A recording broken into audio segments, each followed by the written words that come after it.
Portland diner owner is under attack for yelling at toddler, Facebook posts.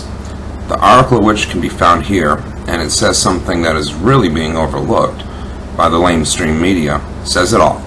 It tells the story of what happened from a media's biased point of view, which is given an elaborate tale of what sounds like an angry restaurant owner, but there's one key statement that needs to be considered. Before she rose her voice to say this needs to stop, it clearly states that she actually made an attempt to have them leave. As the paper says, after attempts to get the family to leave or to take the girl outside were made, that's when she actually made the statement. I think that we need to review all the information before we just cast judgment. Today people expect that they have no right to be offended, and the media uses this to their advantage. It's all about selling the story. The owner of Martha's Diner clearly described the situation on her Facebook. While I understand most people want to bury things under the rug, I think honesty is a virtue. The fact of the matter is that the story posted by the owner makes it clear that the parents were actually breaking the law, and I certainly don't condone their behavior, for trespassing is actually illegal.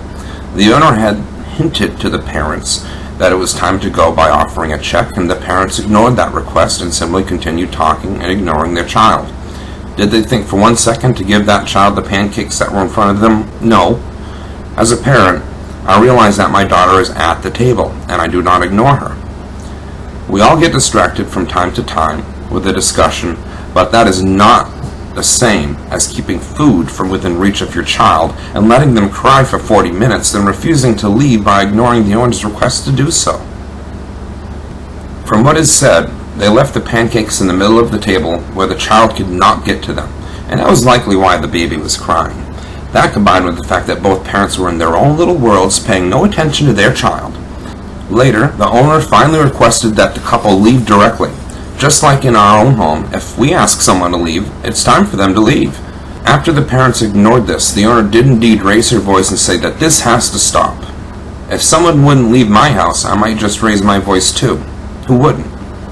The parents ignored the owner after the first hint, then the direct request, and a direct, stern demand finally got the parents to understand that it was time for them to leave. Instead of calling the police and charging these parents with trespassing, she handled the problem herself. Would it have been better if on her part she called the police? Maybe some would say so, but would it have really made any positive change?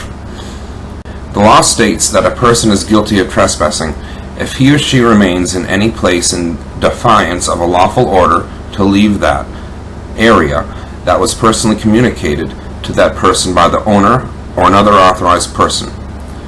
Violation of this paragraph of crime under Class E is punishable by up to 6 months of incarceration and $1,000 in money as a fine.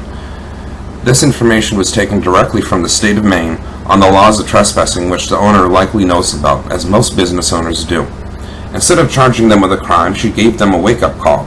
Who can't agree that two parents ignoring their child for 40 minutes, depriving them of food, and breaking the law doesn't deserve to be told that this is enough? I think most of us agree that if someone was in our home having dinner and we asked them to leave for whatever reason and they refuse, that we may get a bit frustrated. Some people would even call the police and have them arrested, others would handle it themselves personally, just as this business owner did.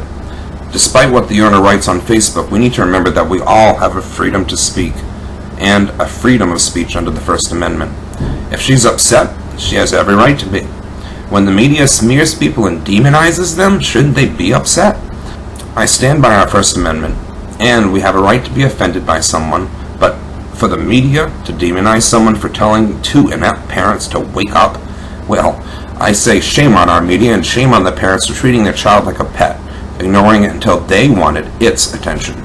In my opinion, despite anything the owner may say or post online about her experience at work that day, if anyone has any apologizing to do, it's the parents. They owe it to the owner and also to the child, but we know that will never happen.